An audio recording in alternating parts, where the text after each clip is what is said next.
talented, brilliant, incredible, amazing, show-stopping, spectacular, never the same, totally unique. Thank you.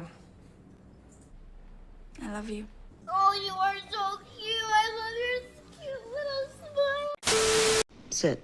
No, I'm not. You're what? You're not grieving? You had a happy little firehouse where everyone was best friends and racial disparity was not a hot topic, and now?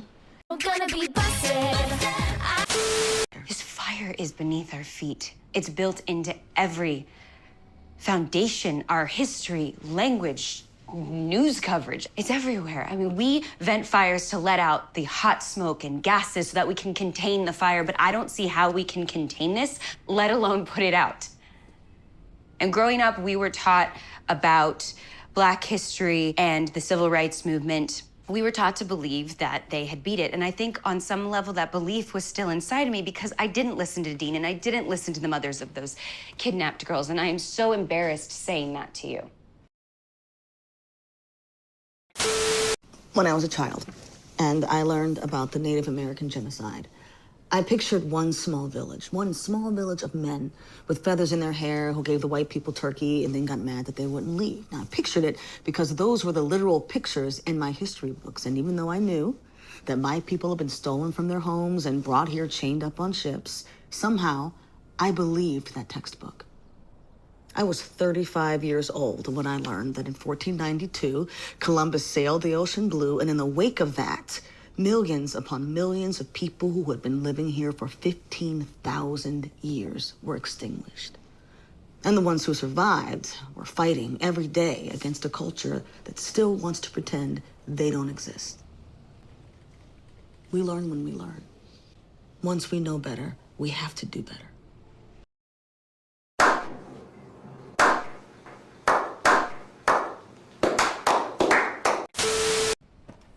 When I was 13, I ran cross country and track.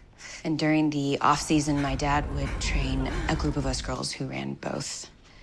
And he would push us too hard. And when I didn't hit a drill the way he wanted me to, he'd make me do it over and over and over until I would collapse on the ground. And my dad would leave me there. I really hate that man. And my instinct is that that is what I have to do for the Black members of my team. To quietly show up and let them know that I support them. That is not correct. But I think that instinct is wrong. Because when my friends and I were 13, we didn't have the capacity to stand up against an abuse of power. And now I do. I have the power to stand up and say when something is wrong. I mean, I have the power to call out injustices when I see them. I have the power to make sure that everyone can breathe.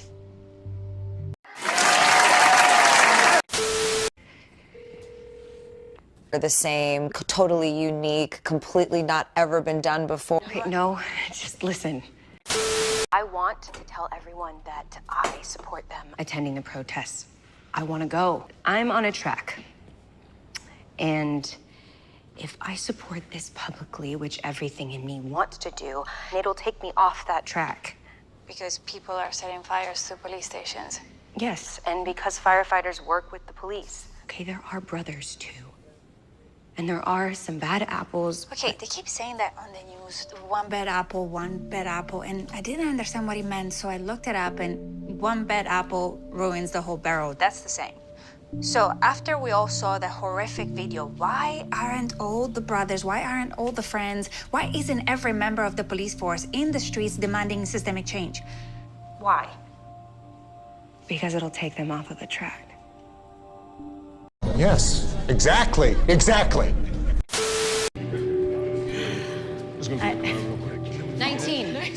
Hopefully this goes without saying, but although you have the right to peacefully protest and my wholehearted support, I trust that you will not engage in any activity or action that will bring discredit to you, 19, or the SFD.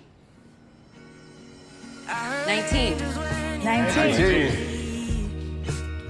The people do when they've known true pain. What choice was he given in this world that we're living? When I see light.